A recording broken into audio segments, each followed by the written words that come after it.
بسم الله الرحمن الرحيم تبارك الذي بيده الملك وهو على كل شيء قدير الذي خلق الموت والحياة ليبلوكم أيكم أحسن عملا وهو العزيز الغفور الذي خلق 7 سماوات طباقا ما ترى في خلق الرحمن من تفاوت فارجع البصر هل ترى من فطور ثم ارجع البصر كرتين ينقلب إليك البصر خاسئا وهو حسير ولقد زينا السماء الدنيا بمصابيح وجعلناها رجوما للشياطين وأعتدنا لهم عذاب السعير وللذين كفروا بربهم عذاب جهنم وبئس المصير إذا ألقوا فيها سمعوا لها شهيقا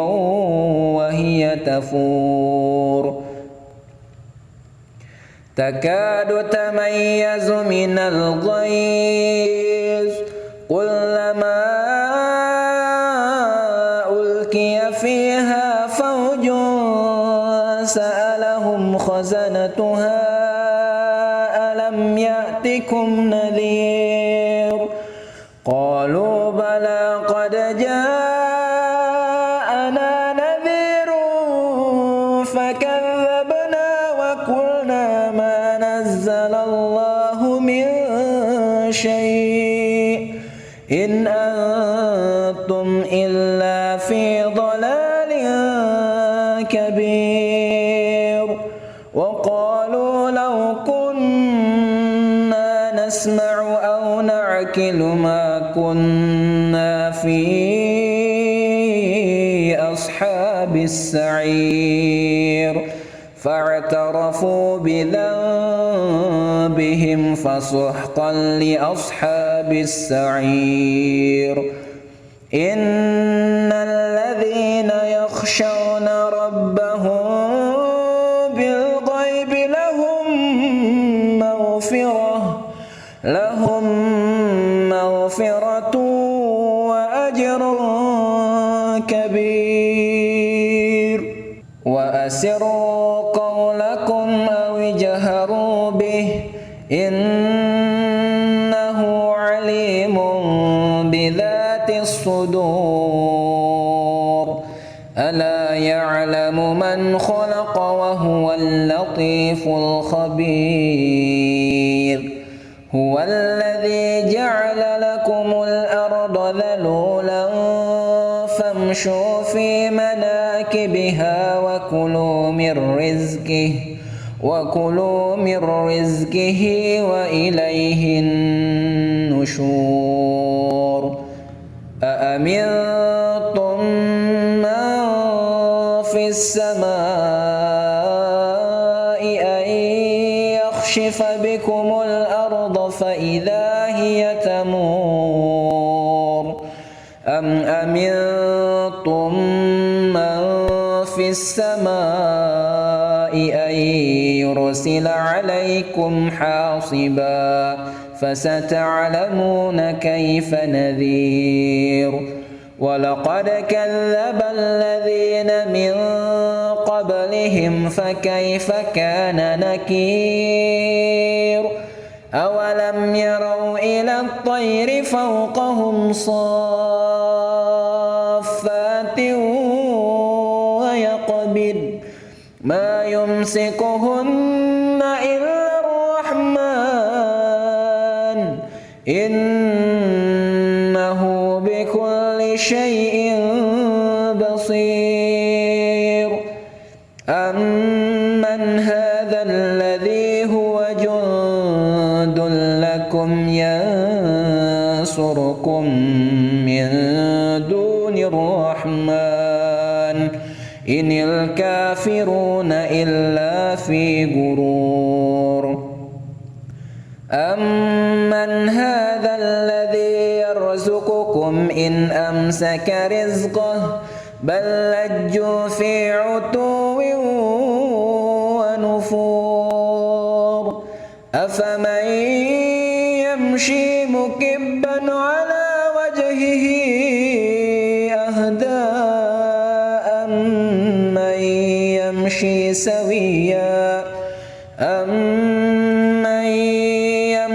سويا على صراط مستقيم قل هو الذي أنشأكم وجعل لكم السمع والأبصار والأفئدة قليلا ما تشكرون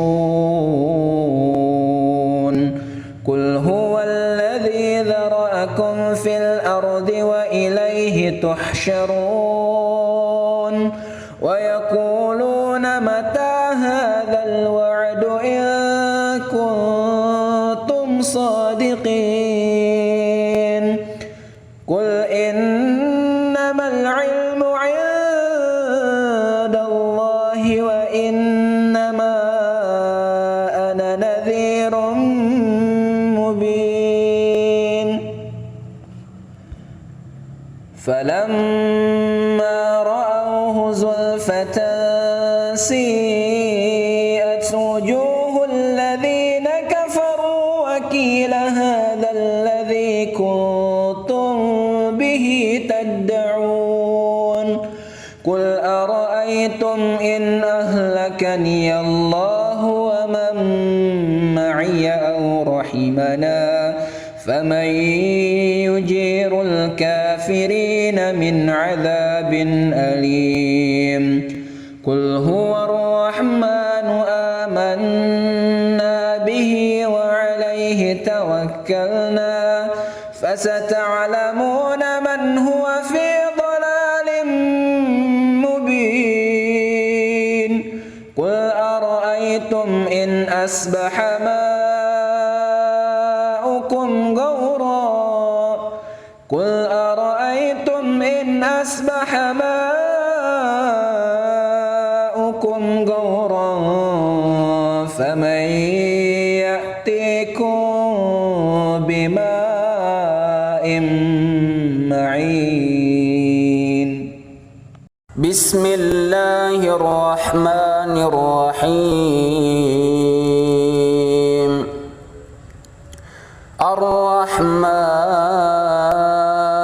الرحمن علم القرآن خلق الإنسان علمه البيان الشمس والقمر بحسبان والنجم والشجر يسجدان والسماء رفعها ووضع الميزان ألا تطغوا في الميزان وأقيموا الوزن بالقسط ولا تخسروا الميزان والأرض وضعها للأنام فيها فاكهة والنخل ذات الأكمام والحب ذو العصف والريحان فبأي آلاء ربكما تكذبان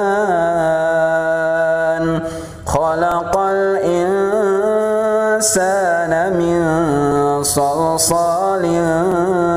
كالفخار وخلق الجن من مارج من نار فبأي آلاء ربكما تكذبان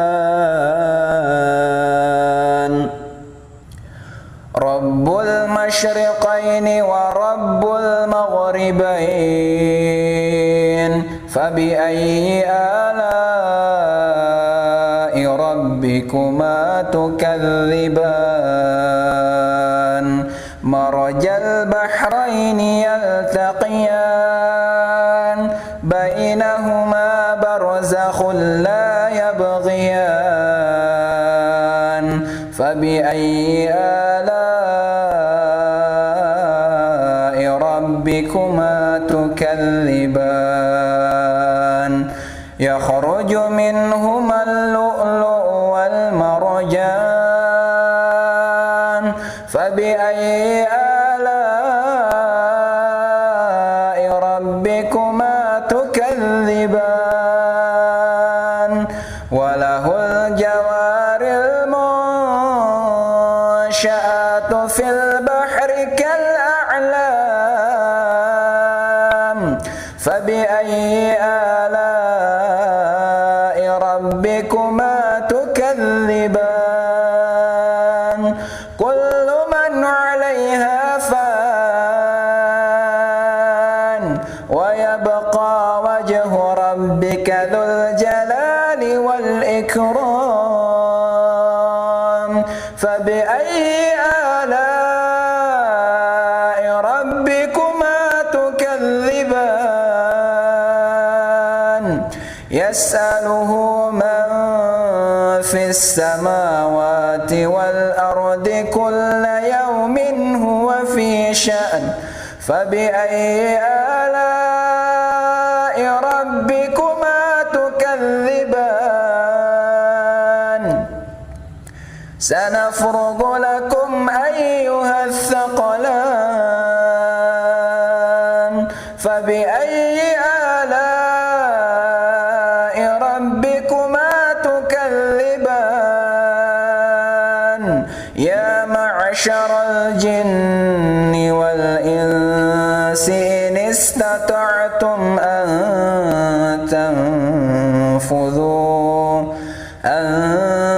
تنفذوا من أقطار السماوات والأرض فانفذوا لا تنفذون إلا بسلطان فبأي آلاء ربكما تكذبان يرسل عليكما شواظ من نار ونحاس فلا تنتصران فبأي آلاء ربكما تكذبان فإذا انشقت السماء فكانت وردة كالدهان فبأي آلاء ربكما تكذبان فيومئذ لا يسأل عن ذنبه إنس ولا جان فبأي آلاء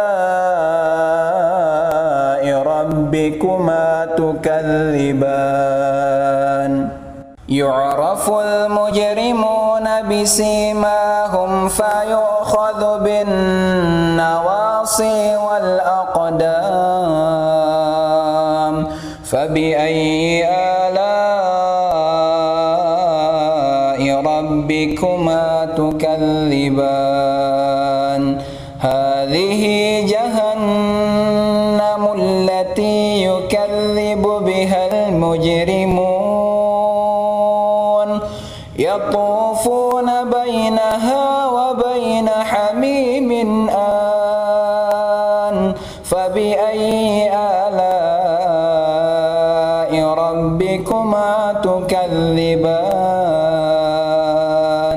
ولمن خاف مقام ربه جنتان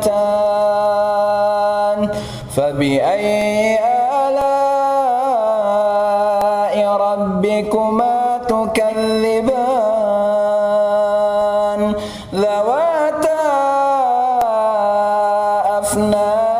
أفنان فبأي آلاء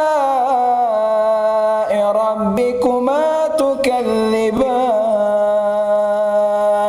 فيهما عينان تجريان فبأي آلاء ربكما تكذبان فيهما من كل فاكهة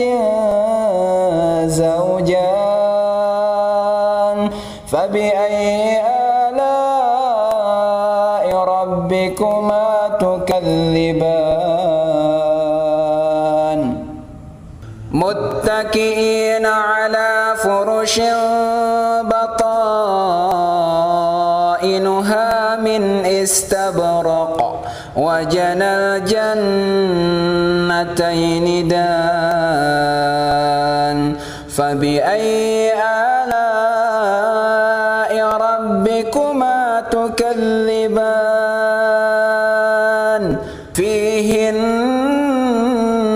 قاصرات الطرف لم يطمثهن إنس قبلهم ولا جان فبأي آلاء ربكما تكذبان كأنهن الياقوت والمرجان فبأي آلاء ربكما تكذبان هل جزاء الإحسان إلا الإحسان فبأي آلاء ربكما تكذبان ومن دونهما جنتان فبأي آلاء ربكما تكذبان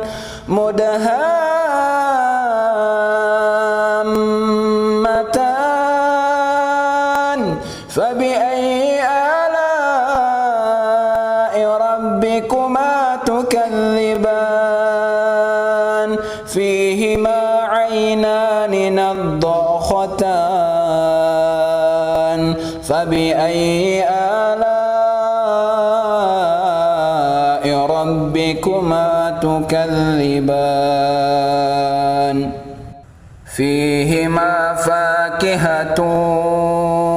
ونخل ورمان فبأي آلاء ربكما تكذبان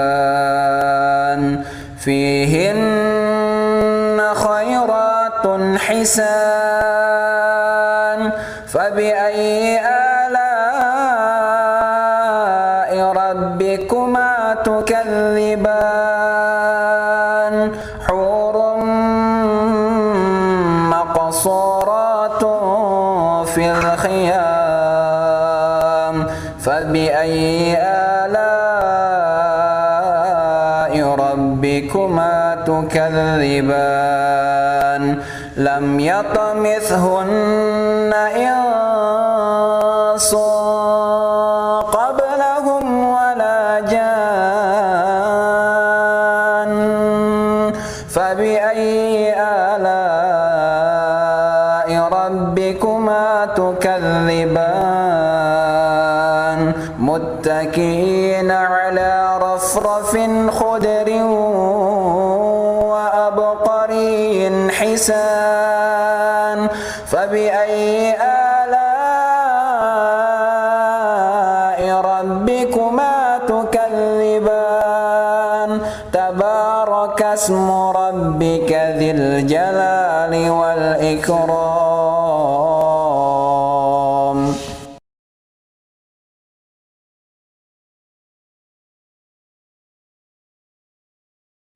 بسم الله الرحمن الرحيم. الحمد لله الذي أنزل على عبده الكتاب ولم يجعل له عوجا قيما لينذر بأسا شديدا من لدنه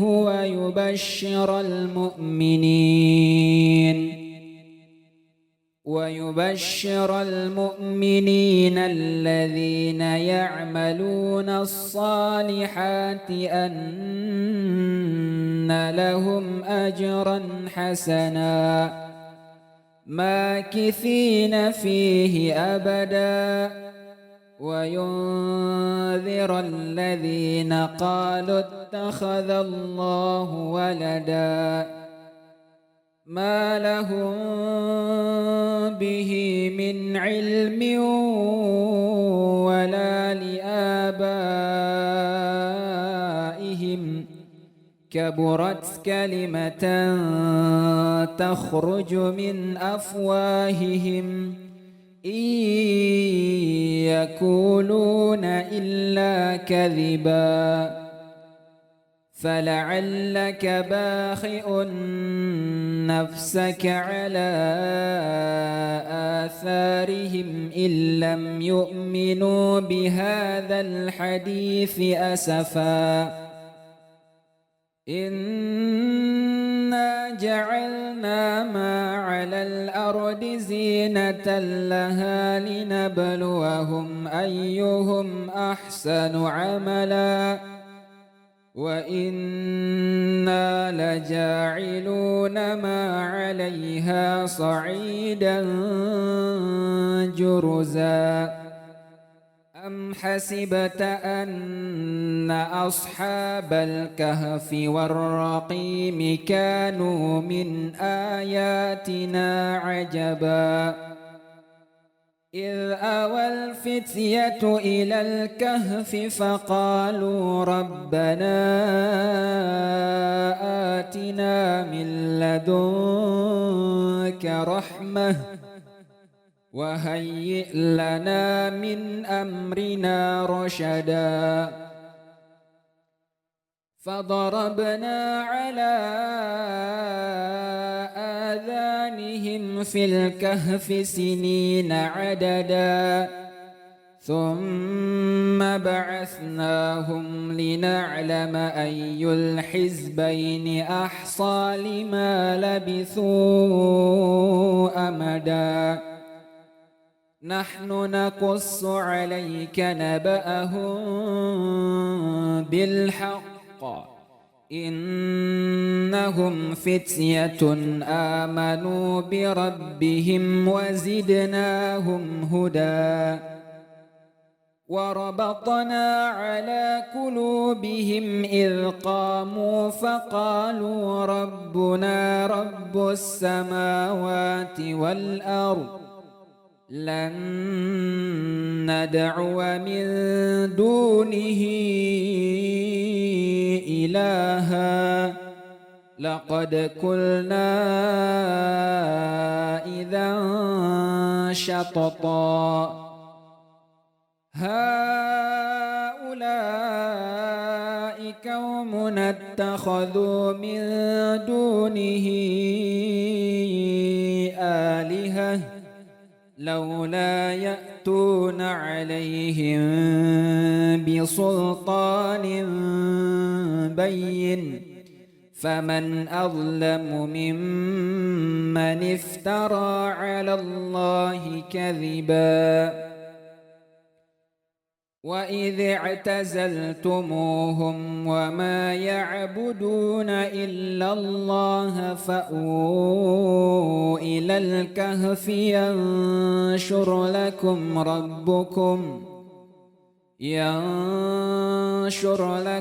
ربكم من رحمته ويهيئ لكم من أمركم مرفقا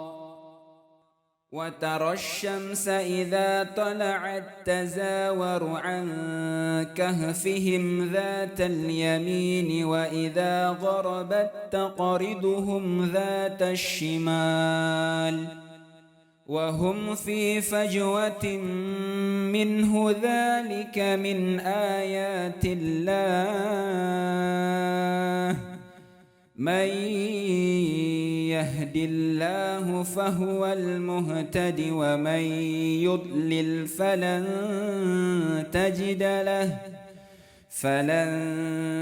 تجد له وليا مرشدا وتحسبهم أيقاظا وهم ركود ونقلبهم ذات اليمين وذات الشمال وكلبهم باسط ذراعيه بالوصيد لو اطلعت عليهم لوليت منهم فرارا ولملئت منهم رعبا وكذلك بعثناهم ليتساءلوا بينهم قال قائل منهم كم لبثتم قالوا لبثنا يوما أو بعض يوم قالوا ربكم أعلم بما لبثتم فابعثوا أحدكم بورككم هذه إلى المدينة فلينظر أيها أزكى طعاما فليأتكم برزق منه وليتلطف ولا يشعرن بكم أحدا إنهم إن يظهروا عليكم يرجموكم أو يعيدوكم في ملتهم ولن تفلحوا إذن أبدا وكذلك أعثرنا عليهم ليعلموا أن وعد الله حق وأن الساعة لا ريب فيها إذ يتنازعون بينهم أمرهم فقالوا ابنوا عليهم بنيانا ربهم أعلم بهم قال الذين غلبوا على أمرهم لنتخذن عليهم مسجدا سيقولون ثلاثة رابعهم كلبهم ويقولون خمسة سادسهم كلبهم رجما بالغيب ويقولون سبعة وثامنهم كلبهم قل ربي أعلم بعدتهم ما يعلمهم إلا قليل فلا تمار فيهم إلا مراء ظاهرا ولا تستفت فيهم منهم أحدا ولا تقولن لشيء إني فاعل ذلك غدا إلا أن يشاء الله واذكر ربك إذا نسيت وقل عسى أن يهديني ربي لأقرب من هذا رشدا ولبثوا في كهفهم 300 سنين وازدادوا 9 قل الله أعلم بما لبثوا له غيب السماوات والأرض أبصر به وأسمع ما لهم من دونه من ولي ولا يشرك في حكمه أحدا واتل ما أوحي إليك من كتاب ربك لا مبدل لكلماته ولن تجد من دونه ملتحدا واصبر نفسك مع الذين يدعون ربهم بالغداة والعشي يريدون وجهه ولا تعد عيناك عنهم تريد زينة الحياة الدنيا ولا تطع من أغفلنا قلبه عن ذكرنا واتبع هواه وكان أمره فرطا وقل الحق من ربكم فمن شاء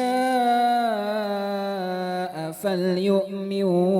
ومن شاء فليكفر إنا أعتدنا للظالمين نارا أحاط بهم سرادقها وإن يستغيثوا يغاثوا بماء كالمهل يشوي الوجوه بئس الشراب وساءت مرتفقا إن الذين آمنوا وعملوا الصالحات إنا لا نضيع أجر من أحسن عملا أولئك لهم جنات عدن تجري من تحتهم الأنهار يحلون فيها من أساور من ذهب ويلبسون ثيابا خضرا من سندس واستبرق متكئين فيها على الأرائك نعم الثواب وحسنت مرتفقا واضرب لهم مثل الرجلين جعلنا لأحدهما جنتين من أعناب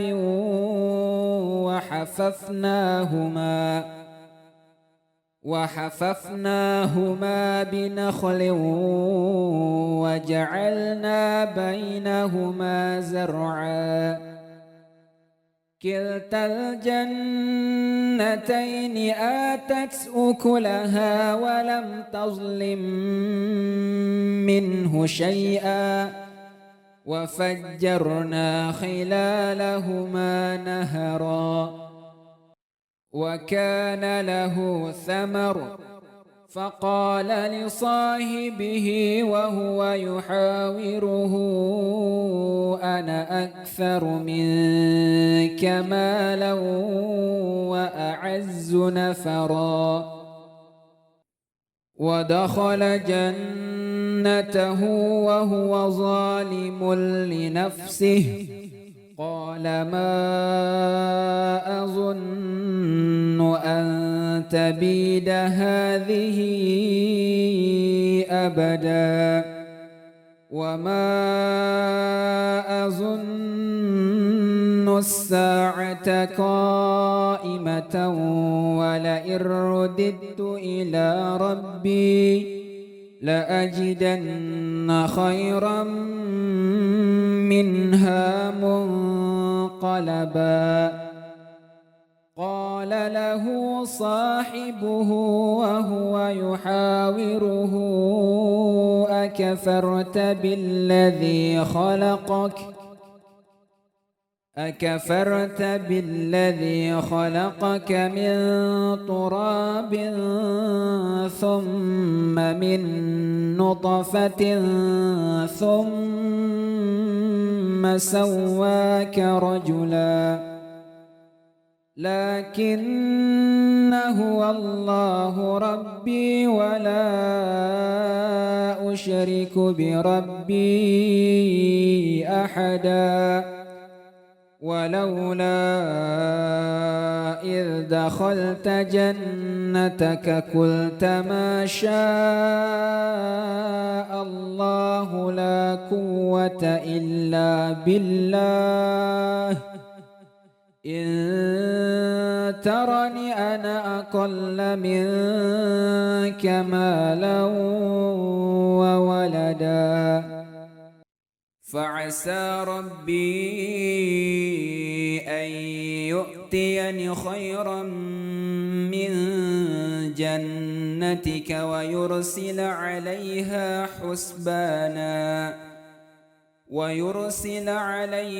حسبانا من السماء فتصبح صعيدا زلقا أو يصبح ماؤها غورا فلن تستطيع له طلبا وأحيط بثمره فأصبح يقلب كفيه على ما أنفق فيها وهي خاوية على عروشها ويقول يا ليتني لم أشرك بربي أحدا ولم تكن له فئة ينصرونه من دون الله وما كان منتصرا هنالك الولاية لله الحق هو خير ثوابا وخير عقبا واضرب لهم مثل الحياة الدنيا كماء إن أنزلناه من السماء فاختلط به نبات الأرض فأصبح هشيما تذروه الرياح وكان الله على كل شيء مقتدرا المال والبنون زينة الحياة الدنيا والباقيات الصالحات خير عند ربك ثوابا وخير أملا ويوم نسير الجبال وترى الأرض بارزة وحشرناهم فلم نغادر منهم أحدا وعرضوا على ربك صفا لقد جئتمونا كما خلقناكم أول مرة بل زعمتم أن لن نجعل لكم موعدا ووضي الكتاب فترى المجرمين مشفكين مما فيه ويقولون يا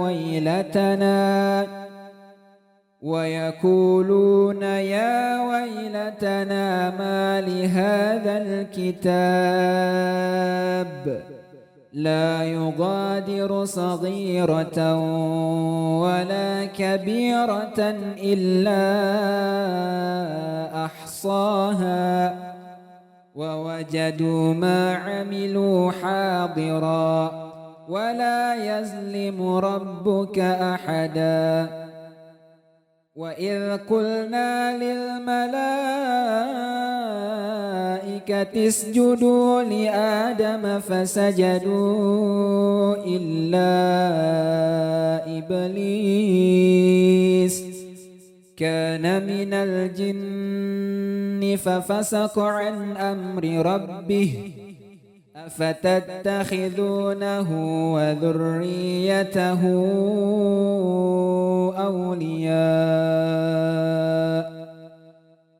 أولياء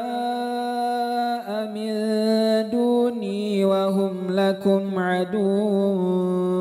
بئس للظالمين بدلا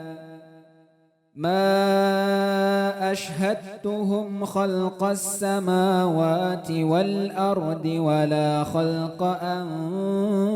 أنفسهم وما كنت متخذ المضلين عددا ويوم يقول نادوا شركائي الذين زعمتم فدعوهم فلم يستجيبوا لهم وجعلنا بينهم موبقا ورأى المجرمون النار فظنوا أنهم مواقعوها ولم يجدوا عنها مصرفا ولقد صرفنا في هذا القرآن للناس من كل مثل وكان الإنسان أكثر شيء جدلا وما منع الناس أن يؤمنوا إذ جاءهم الهدى ويستغفروا ربهم إلا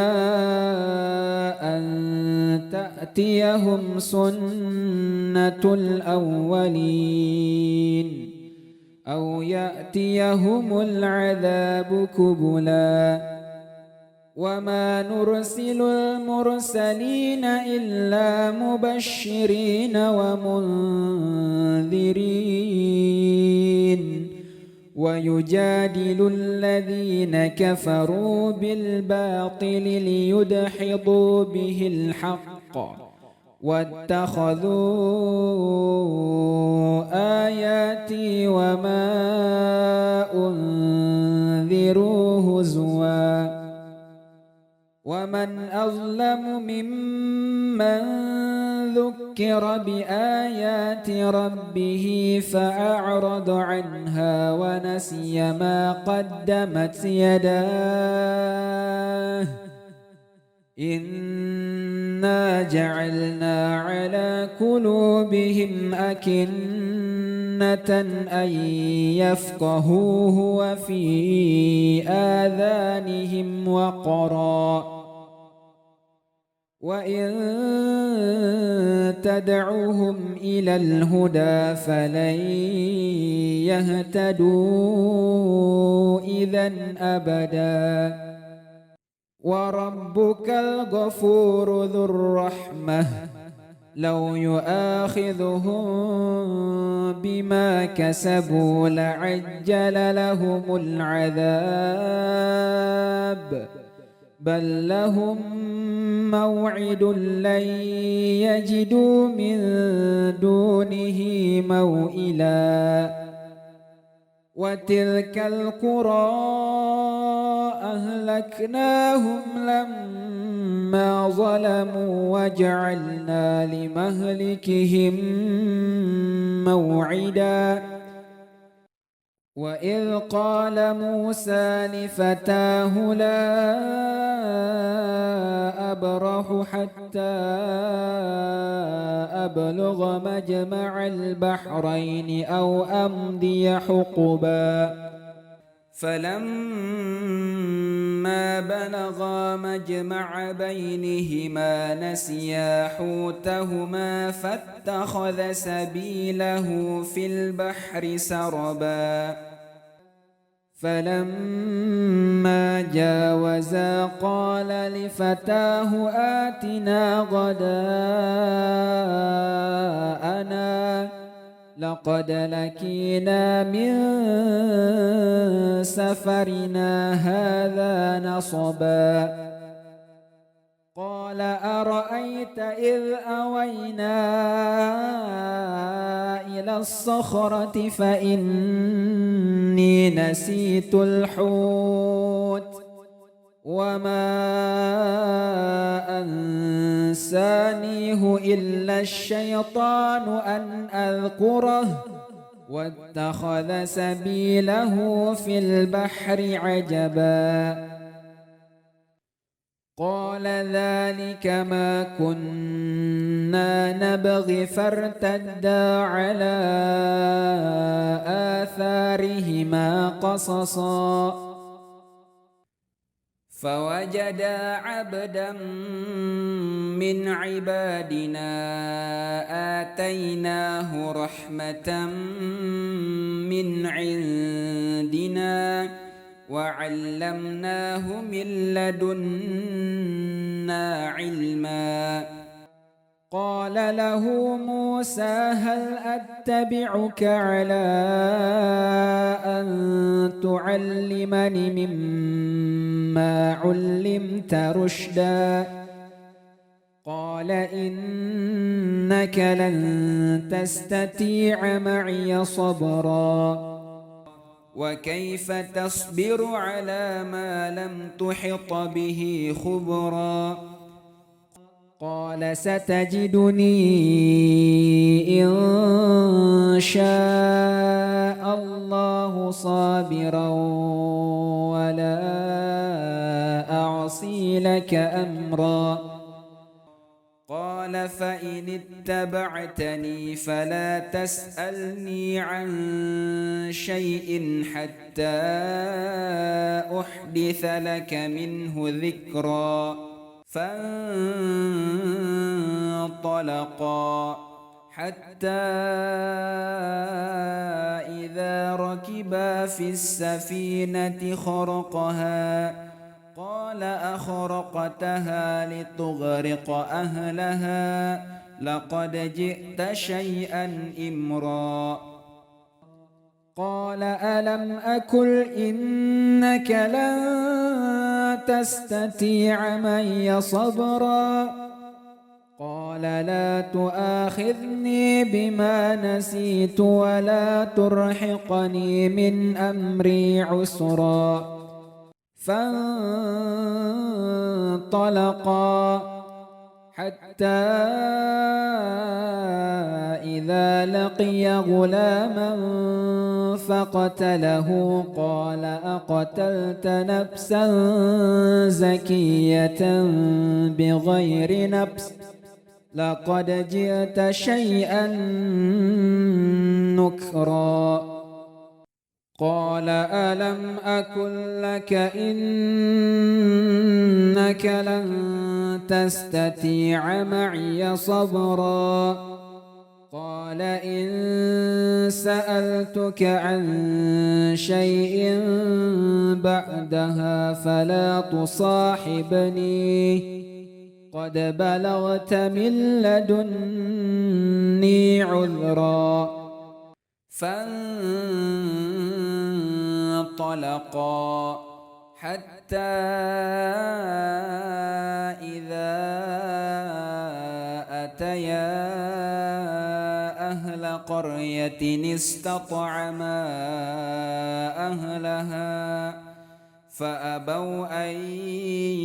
يضيفوهما فوجدا فيها جدارا يريد أن ينقض فأقامه قال لو شئت لاتخذت عليه أجرا قال هذا فراق بيني وبينك سأنبئك بتأويل ما لم تستطع عليه صبرا أما السفينة فكانت لمساكين يعملون في البحر فأردت أن أعيبها وكان وراءهم ملك يأخذ كل سفينة غصبا وأما الغلام فكان أبواه مؤمنين فخشينا أن يرهقهما طغيانا وكفرا فأردنا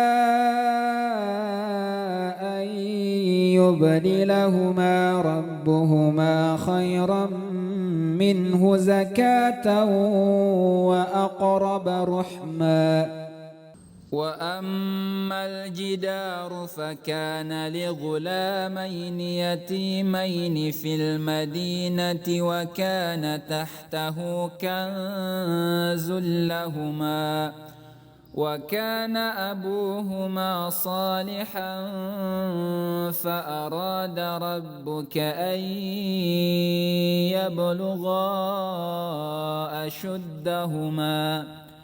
ويستخرجا كنزهما رحمة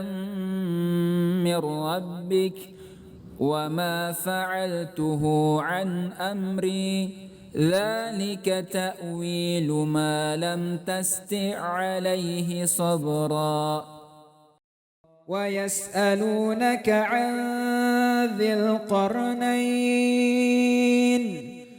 قل سأتلو عليكم منه ذكرا إنا مكنا له في الأرض وآتيناه من كل شيء سببا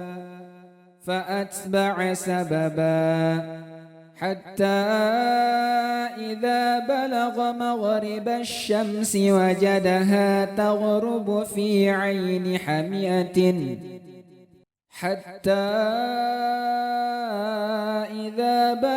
مغرب الشمس وجدها تغرب في عين حمئة ووجد عندها قوما قلنا يا ذا القرنين إما أن تعذب وإما أن تتخذ فيهم حسنا قال أما من ظلم فسوف نعذبه ثم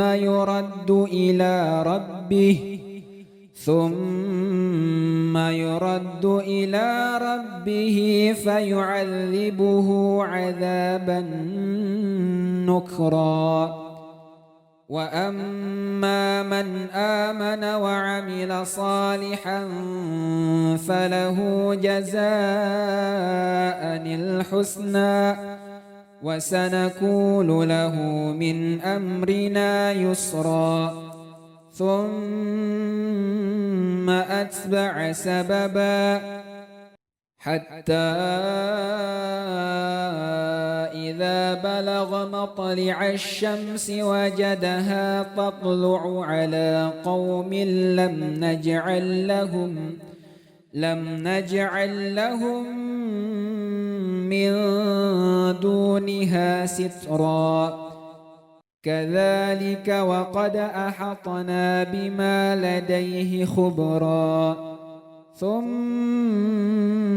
أتبع سببا حتى إذا بلغ بين السدين وجد من دونهما قوما لا يكادون يفقهون قولا قالوا يا ذا القرنين إن يأجوج ومأجوج مفسدون في الأرض فهل نجعل لك خرجا على أن تجعل بيننا وبينهم سدا قال ما مكني فيه ربي خير فأعينوني بقوة أجعل بينكم وبينهم ردما آتوني زبر الحديد حتى إذا ساوى بين الصدفين قال انفخوا حتى إذا جعله نارا قال آتوني أفرغ عليه قطرا فما استطاعوا أن يزهروه وما استطاعوا له نقبا قال هذا رحمة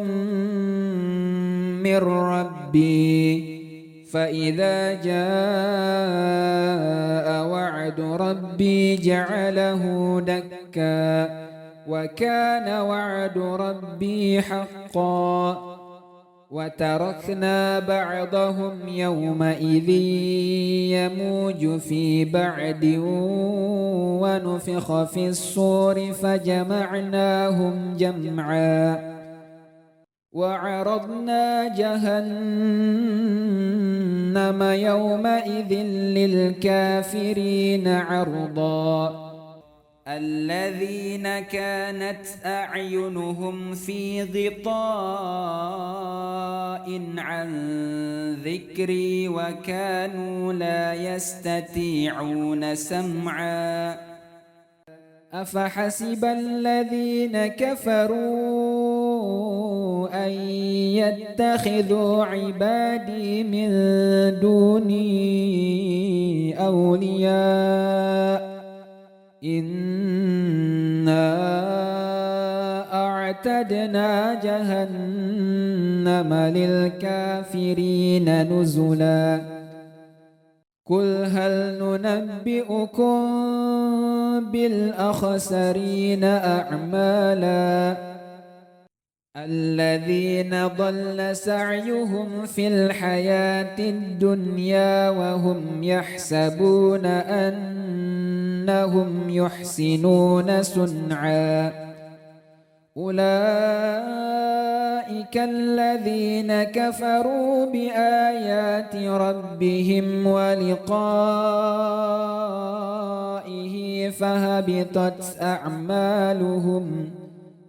فحبطت أعمالهم فلا نقيم لهم يوم القيامة وزنا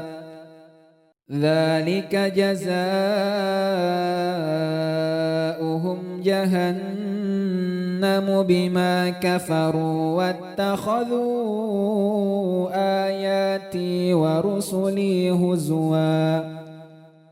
إن الذين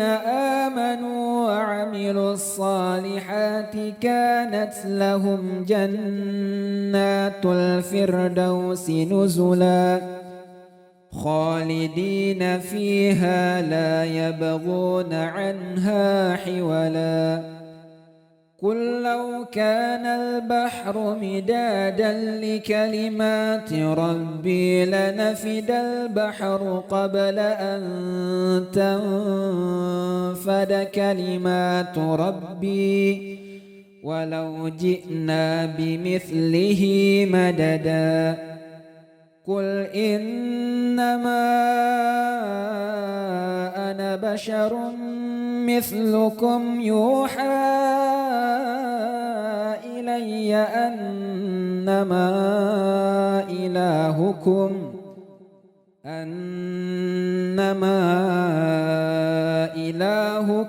إله واحد فمن